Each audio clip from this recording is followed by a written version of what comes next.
Assalamualaikum warahmatullahi wabarakatuh. Sebelumnya, perkenalkan nama saya Maria Ulfa, NIM 1810110226 dari kelas PAIF. Di sini saya akan presentasikan makalah saya yang berjudul Konsep Pendidikan Berkarakter dalam Pembelajaran Quran dan Hadis. Jadi, istilah karakter itu berasal dari bahasa Latin yaitu karakter, yang artinya watak, tabiat, sifat kejiwaan, budi pekerti, kepribadian, atau akhlak. Nah, dikatakan secara luas bahwa pendidikan karakter adalah suatu sistem penanaman nilai-nilai karakter kepada warga sekolah atau anak didik yang meliputi komponen pengetahuan, kesadaran atau kemauan, dan tindakan untuk melaksanakan nilai-nilai tersebut. Kemudian kepada siapa kita anak tersebut melaksanakan nilai-nilai karakter itu? Baik terhadap Tuhan, kepada dirinya sendiri, kepada sesama, kepada lingkungan, atau kepada siapa saja, sehingga dia bisa menjadi manusia yang sempurna. Pendidikan karakter itu hendaklah mengandung 3 unsur pokok, sebagaimana yang didefinisikan oleh Ryan dan Bohlin. 3 unsur pokok itu yaitu mengetahui, yang pertama mengetahui kebaikan, yang kedua mencintai kebaikan. Nah, setelah mengetahui dan mencintai, kemudian melaksanakan atau melakukan kebaikan.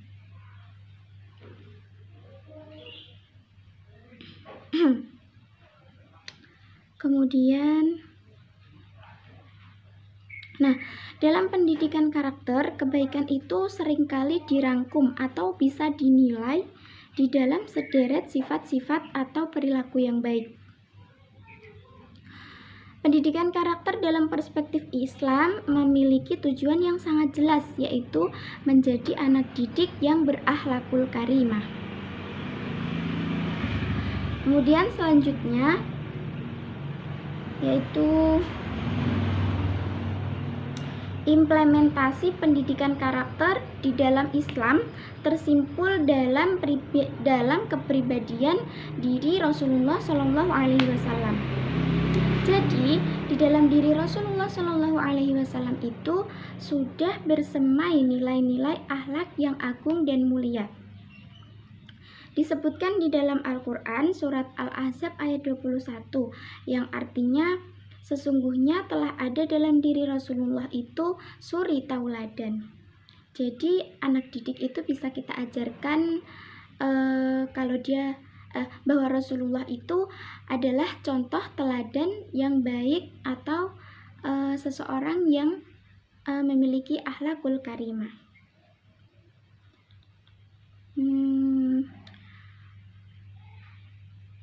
Kemudian di sini selanjutnya ada yaitu tahapan-tahapan pendidikan karakter harus dimulai sedini mungkin, sebagaimana dijelaskan oleh Rasulullah SAW di dalam hadisnya, yaitu seorang anak itu pada hari ke-7 dari kelahirannya disembelihkan akikahnya, lalu diberi nama dan disingkirkan dari segala kotoran-kotoran.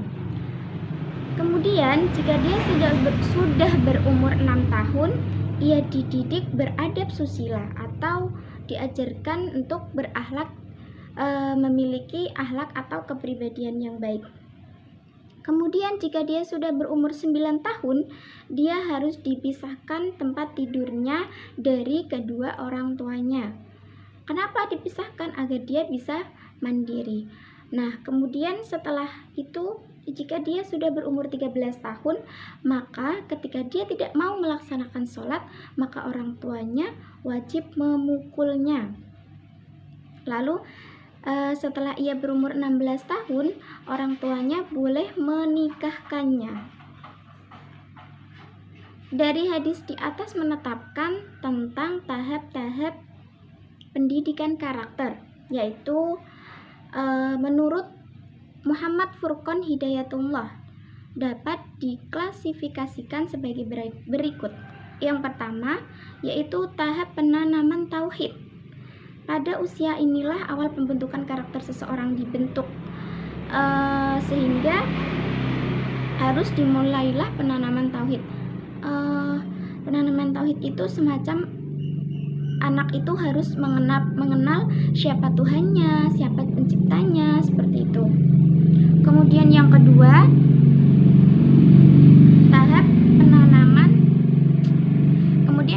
yaitu tahap penanaman adab. Pada tahap ini, anak mulai dididik budi pekerti, harus diajarkan untuk berakhlak yang baik, terutama yang berkaitan dengan nilai-nilai kejujuran. Karena kejujuran merupakan karakter kunci dan dalam kehidupan.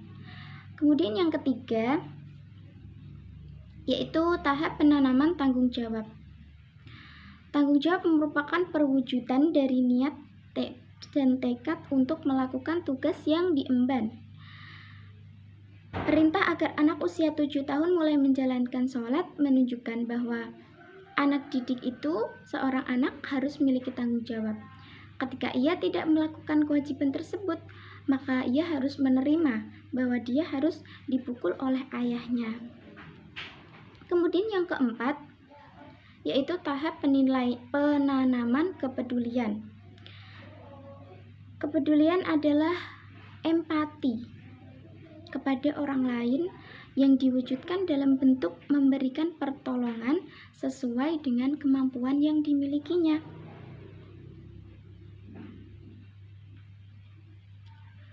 Nah,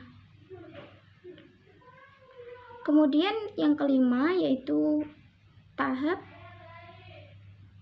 kemandirian. Pada tahap ini anak diajarkan untuk beradaptasi dengan lingkungan atau dengan masyarakat atau dengan sekolahnya jika dia sudah dimasukkan atau didaftarkan ke dalam sekolah. Kemudian poin B yaitu metode dalam menanamkan karakter mulia.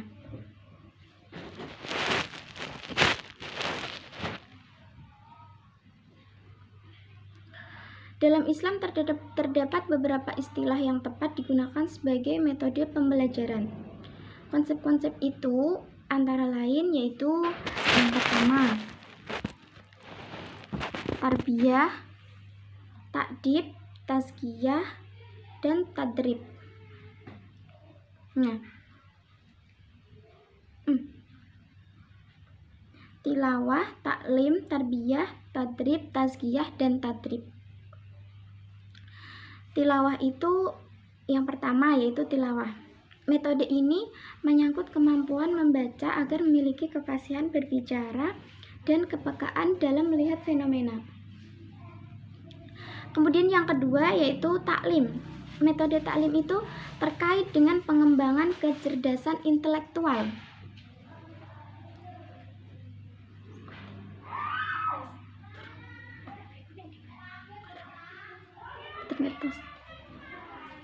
Kemudian yang kedua yaitu taklim. Taklim itu terkait dengan pengembangan kecerdasan intelektual. Metode ini menekankan pada pengembangan aspek kognitif melalui pengajaran. Nah, sasarannya adalah terbentuknya anak didik yang memiliki sifat ilmiah ulul albab, yaitu orang yang mampu mendayagunakan potensi pikirnya dan potensi zikirnya untuk memahami fenomena ciptaan Tuhan. Kemudian yang ketiga yaitu tarbiyah. Tarbiyah itu yaitu metode yang digunakan untuk membangkitkan rasa kasih sayang. kepedulian dan empati dalam hubungan interpersonal antara guru dengan murid, sesama guru, dan sesama siswa. Nah, implementasi metode tarbiyah dalam pembelajaran ini mengharuskan seorang guru itu bukan hanya menjadi guru saja, melainkan dia juga harus bisa menjadi ayah atau ibu dan memiliki kepedulian dan hubungan interpersonal yang baik dengan siswanya. Kemudian yang keempat yaitu takdib. Takdib yaitu metode yang digunakan untuk pengembangan kecerdasan emosional. Takdib ini lebih berfungsi pada pendidikan nilai dan pendidikan iman dan takwa. Nah, sasarannya adalah terbentuknya anak didik yang memiliki komitmen moral dan etika. Outputnya anak memiliki karakter, integritas, dan menjadi mujadid yang baik. Kemudian yang kelima yaitu tazkiyah.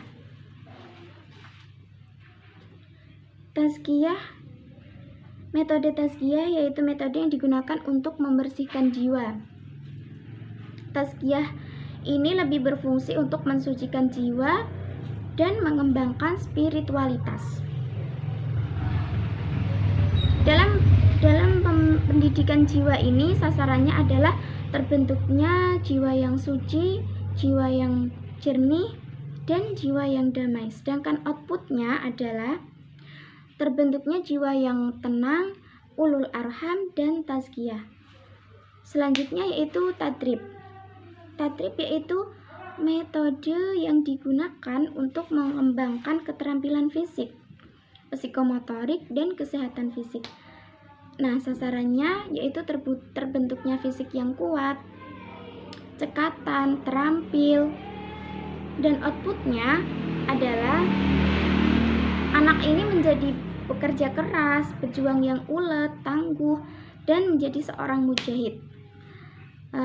Selanjutnya yaitu poin yang ketiga, pengembangan kegiatan yang bermuara pada pendidikan karakter.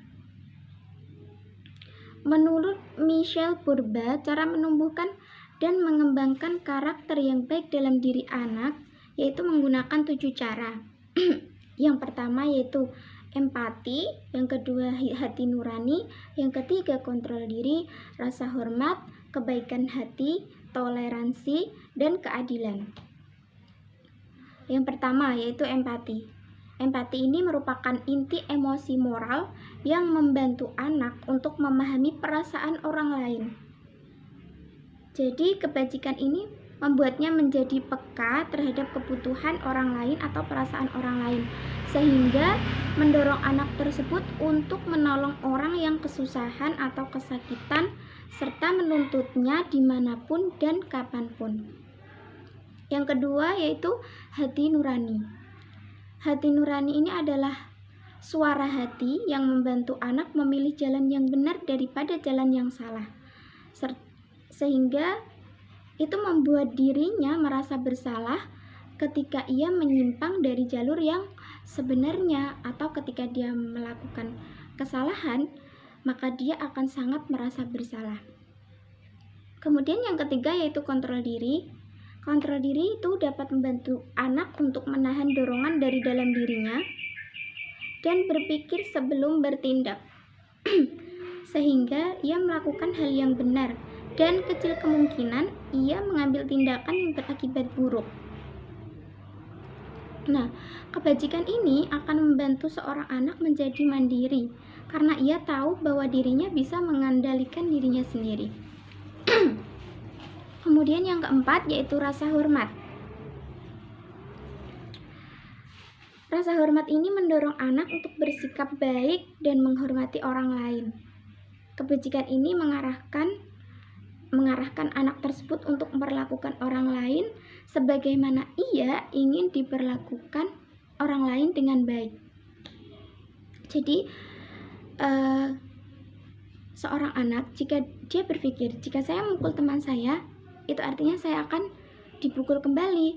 Jadi anak itu dia akan lebih memilih untuk saya harus baik kepada dia, karena kalau jika saya baik kepadanya, maka dia akan baik kepada saya. Kemudian yang kelima yaitu kebaikan hati. Kebaikan hati itu membantu seorang anak untuk menunjukkan kepeduliannya terhadap perasaan orang lain, terhadap kesejahteraan orang lain. Jadi, kebajikan ini membuat ia lebih bisa berbelas kasih terhadap orang lain dan tidak memikirkan dirinya sendiri.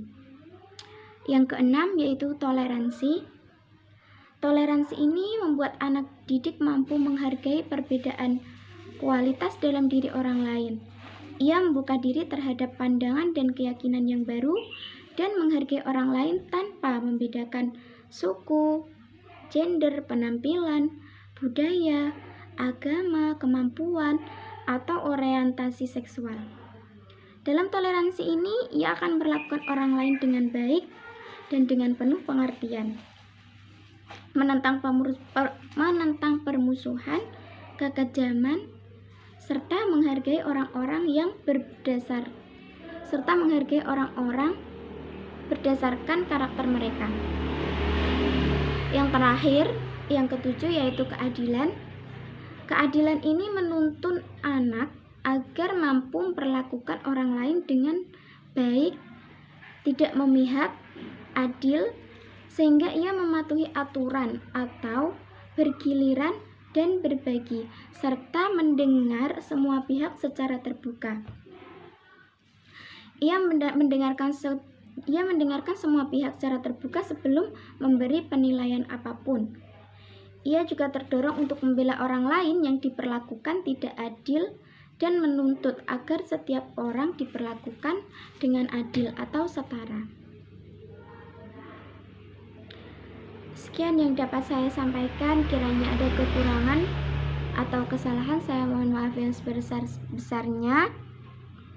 Dan terima kasih untuk Ibu dosen dan teman-teman.